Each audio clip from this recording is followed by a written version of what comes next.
All right. Back to the 5th round already.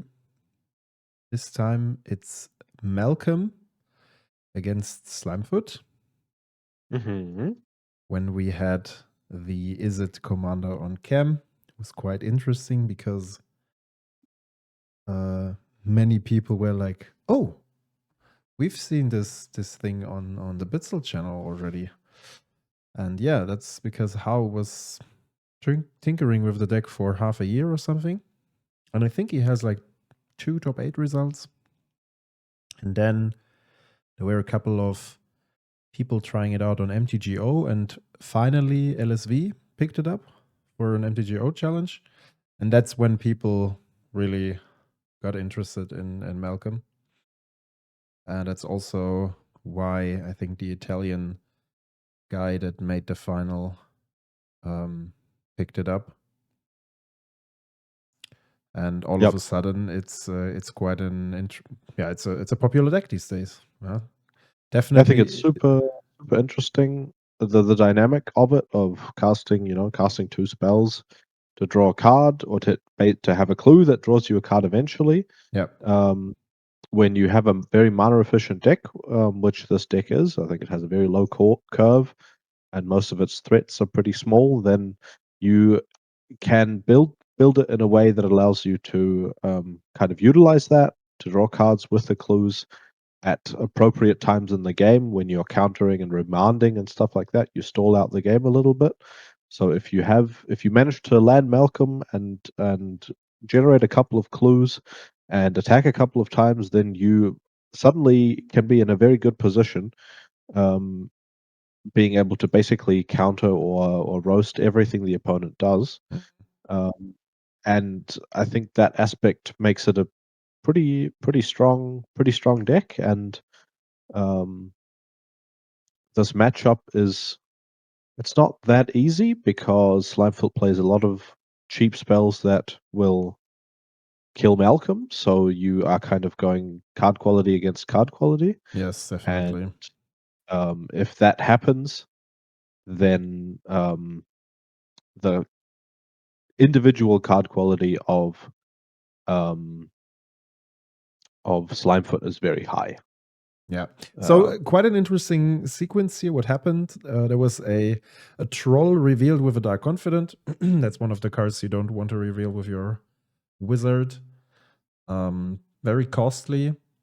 But then there was a subtlety played by Malcolm, which brought a Tarmogoyf back to top.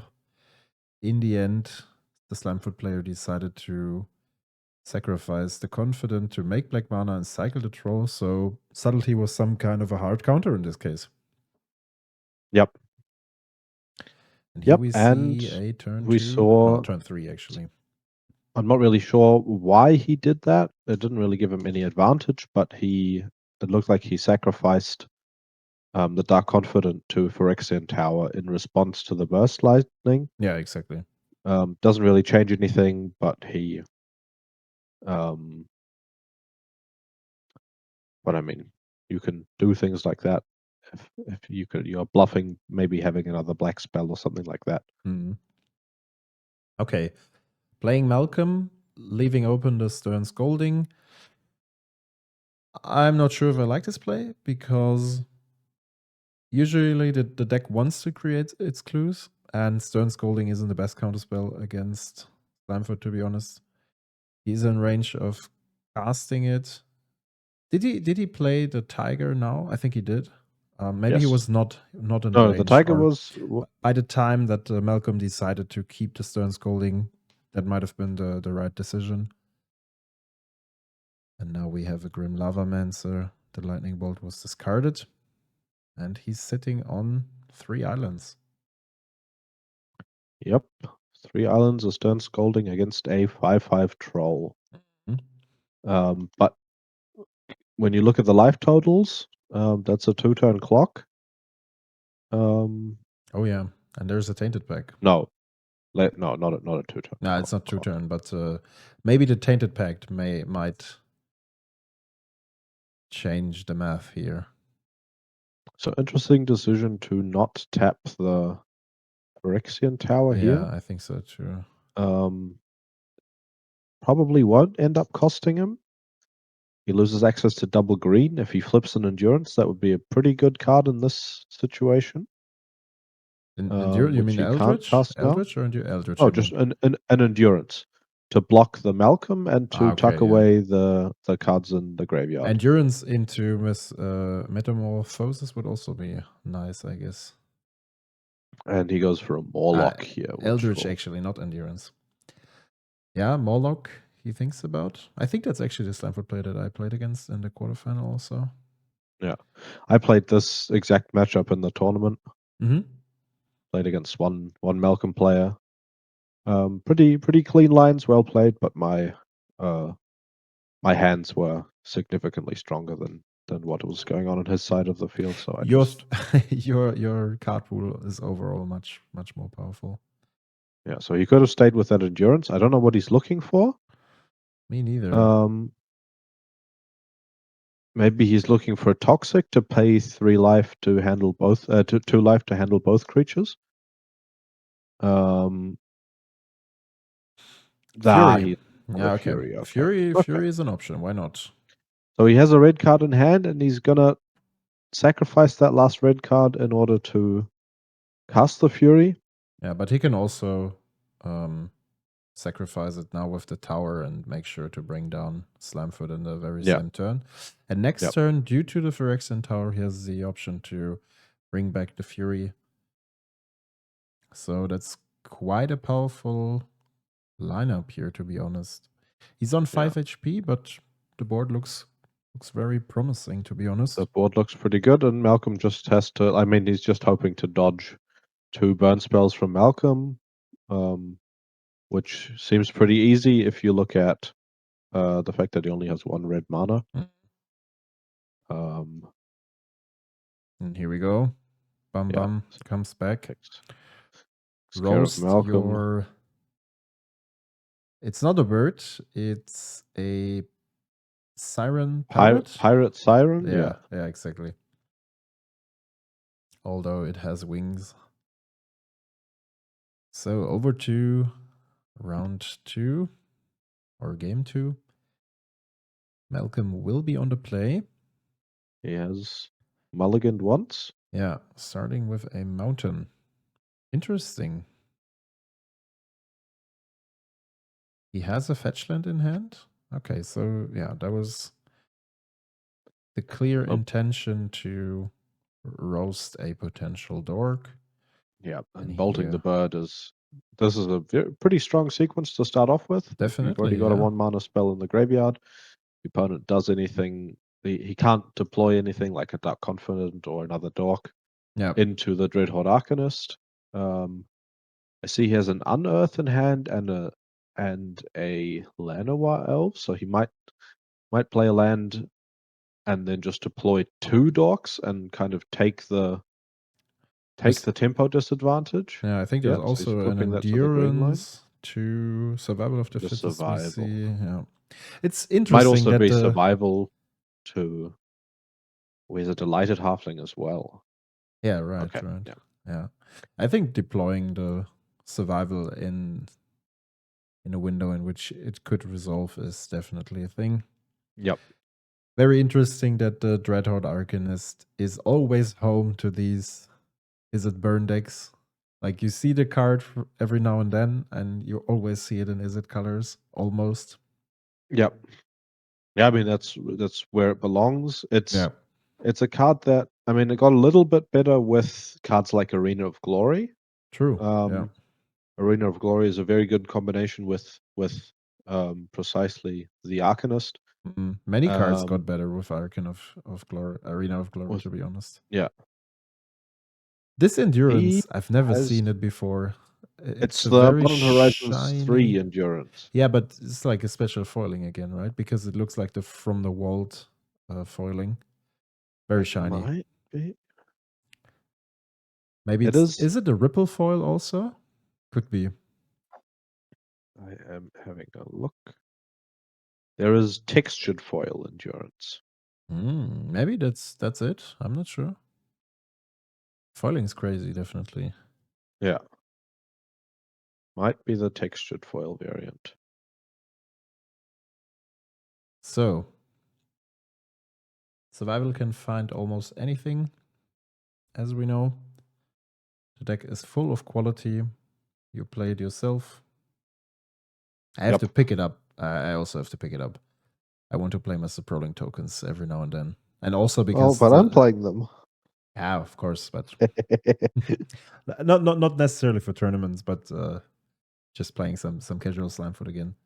Yeah, I mean, There's I think so many cool it's a lines that were added to the deck, like so many cool Yes. cards, and I think it's pretty much more than a year ago that I played it in Prague, and since then it got so many changes. I mean, it's a list that makes very good use of a lot of the good new cards that have come out. Yeah, true. It uses the good two Goyfs that have come out. Metamorphosis Fanatic is fantastic in the deck. Mm. And in a format that is a lot about tempo, you're able to do some very mana efficient plays. We see one happening right now. Unearth on the Endurance is Yep. putting a 3/4 reach creature onto the battlefield alongside just for 1 mana. So just because I'm curious, I don't have the Dreadhorde Archons on camera right now. You can. It's not that you exile the instant, right? You can replay it all over again, or is it that you create a copy of it? You exile it and then you create a copy of it. I believe, simply because I'm pretty sure that you cannot reuse spells with the But Arcanist.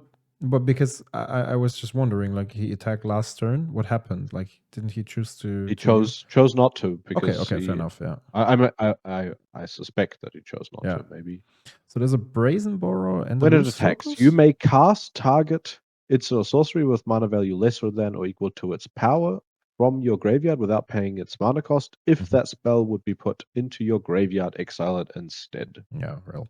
So it doesn't exile on attack; it exiles on resolution, basically. Yeah. Yeah, the relevant thing is that it exiles the spell. So now he decided to get rid of the Delighted Halfling. That seems fine. And there is a used the Loose Malcolm value, Focus. Yeah. which is pretty good as well. So back to Slimefoot's turn. That's like if you manage to develop Malcolm and you have some clues on the battlefield, that's the perfect situation in which you want to be. Your opponent doesn't really.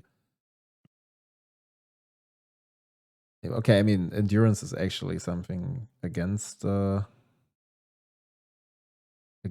I'm a Quite a good card. little confused as to why they haven't resolved the trigger of the endurance. Yeah, that's what I was about to say.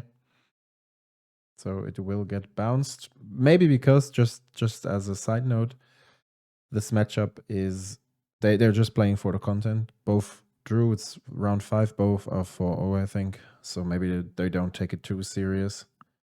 And since endurance is not a must trigger, it's not a. I'm not saying it's not a big deal with a memory lapse and 2 lands in the graveyard. It could be if you think about cards like the Abhorrent Oculus or Murktide Regent or stuff like this. Yeah. So he was probably considering cycling a creature from his activating survival. Maybe he has decided that all his cards are good enough that he wants to keep them. Yeah. Here is a big lifelink creature, which he has shown earlier that he has. That's worth a remand. Okay, and I think the last card is Loose Focus. I mean, now he has an additional card again, but I think the other card is Loose Focus, and then there is one unknown card. So he has the potential. Yeah, I think that's what he's doing to sacrifice the elf and this. Oh, he's drawn a card, so it's not a Loose Focus. Oh, it was a Snapcaster Mage, and he found a Force of Will, that's the Force wrong of Will. direction. Yeah, that's the correct order. That was a very punishing turn for Slimefoot. Absolutely, yeah. That one hurts. Absolutely. So there is a Detective's Phoenix, I guess. It looks like. I doubt it. Otherwise, here we go with the Murktide region that I mentioned earlier. Yeah, very relevant. I did not edit the. I just want to say I did not edit the matchup yet, so I have no idea what's happening. So that's not like I was spoiling or expecting the Murktide to come over, but yeah. But again, if you are raging about the Slimefoot player not resolving the endurance trigger, keep in mind those guys already signed the paper. They're in top 8. Yeah. Very sure. Also, endurance does say up to 1 player, so if you Yeah. if you fail to pick a target for endurance as it enters the battlefield, I'm pretty sure that's just you having missed the trigger. Exactly. Yeah. I mean, it's not like like so I think it's resolved as if you don't choose a target, so it's perfectly yeah, fine. yeah. So the up to 1 becomes 0, and Yeah, then exactly. So there is a Yawgmoth, and the other card should be the endurance. Yawgmoth has protection from humans, but in this situation, it's not something you want to develop for 4 mana if that's your only play. I mean, you could think about how big is a how big is a Pyroglyph actually? Not too big, right? Only creature and sorcery. Is that correct? There's the endurance, and it's going to be 1 bigger because of the prismatic vista. Correct. So my thought was, nothing is there else has like the Malcolm player has no cards in graveyard, so there is no big Pyroglyph to beat down the Murktide. Yeah, so That there's could going to have be an been endurance. Yeah, that might be a fine decision. And later on, you can. Clue. I mean, you can even. I think it's. Wow, that's very risky, to be honest. 6, 7, 8. So you're in range of dying to a shock against a deck that plays so many shocks, and that's what happens. Yep. I think if this would be a serious matchup, some decisions would have been way different. Okay. On the other hand, are you thinking, okay, if he finds and resolves a living death, he should block with the endurance, the block the Murktide with the endurance? Yes. Okay.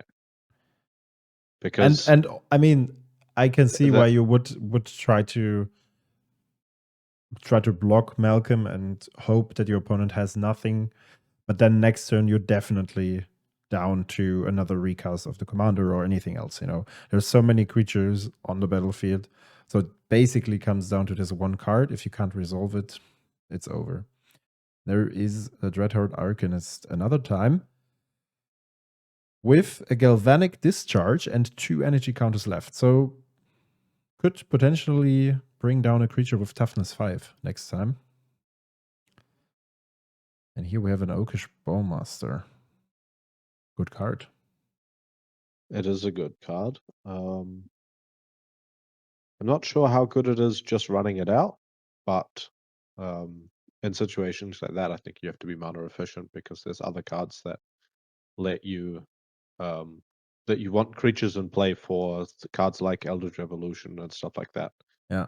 So like holding it up against potentially more value for drawing a card just puts you down in tempo enough that you definitely want to cast it, I think. I find it interesting that the Slimefoot player decided to include the pathways in a 3-color deck. Most often I feel like it seems like he's not playing Surveillance. No, he does. We saw the Rakus Theater earlier. So maybe not the full cycle, but a couple of them. I feel like we arrived at a time at which pathways are not good enough anymore in most cases. Talking of 3-colored or more. I think so too. I think so too. It's surprising to me that so many players, I'd say, play them very enthusiastically, Yeah. include them in a lot of their 3-color piles. Yeah. Um, And also because because we have the new cycle of those verges from yeah, Duskmorn. the 5 verges should Yeah. probably replace most of the pathways that do get played. Exactly. I mean, you have two of them for Slimefoot, and both color combinations are. You would probably would like to have black, green, and red, green the most, but I mean, the issue is that the red green land makes red first, yeah, and that's correct. Yeah, and then green with a. I'm not sure what it is with the other one. the other If the one other makes one makes green black first, first, I think. You mean okay, like yeah, because that you have the green white, which makes green first, and then white conditionally, and okay, yep, yeah, yep, yeah. Because that's the reason I decided not to include them in I my can list. I can totally see that. Because I don't want to go down on cards that enable me to cast my Mana Dogs turn 1. But I also I'm not short on lands in Slimefoot because you play all the Surveil lands because they're just incredibly powerful, Yeah. and around that you have so many other lands that you want to be playing that I don't really miss them. I do sometimes. I feel like I played one too many colorless lands because I play Mutavault, Phyrexian Tower, and Lazotep Quarry. Mm. And I think in the end, it's probably going to be the Mutavault cut for me. But I'm not quite sure about that one yet. It's crazy. Look at this, man. Like, you bring down a Magus, which is not the ideal creature in that situation, but it could buy you some time, and your opponent has a perfect answer. Yep, yep. You don't get rid of Yeah, both creatures, but still, I mean, this game looks very decided, in my opinion, already. yep. Yeah, Fury is one of those cards that. Okay. Yeah, I think he So divided 2-2, and yeah, yeah, that's a lethal block in this case. I mean, he could have if he left.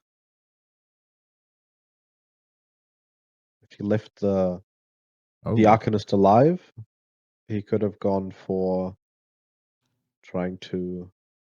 Okay. The Oculus yeah, okay. was his play. I don't know. The Occult Epiphany seems a bit. It's interesting in this kind of deck. I feel like it wants to be as efficient as possible.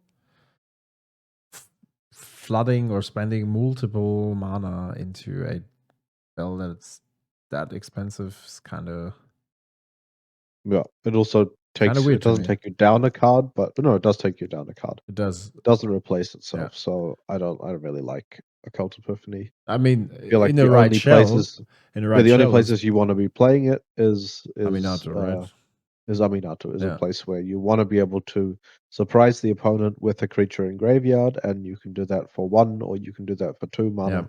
Yeah. For 2 mana or for 3 mana. I mean, I can understand if people search for more ways to fuel the graveyard, since the Eye entered the deck and many other decks that play. I mean, there are not that many decks in a format, to be honest, that share a similar game plan as Malcolm does. But still, I would not be surprised to see the Oculus in more decks in the future.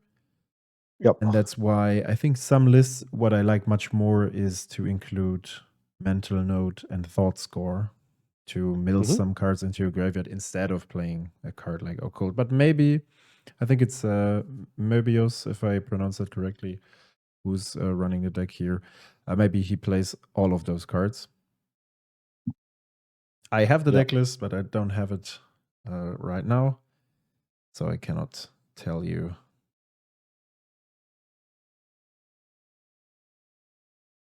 It's somewhere. combos very well with Unearth and Reanimate and things like that.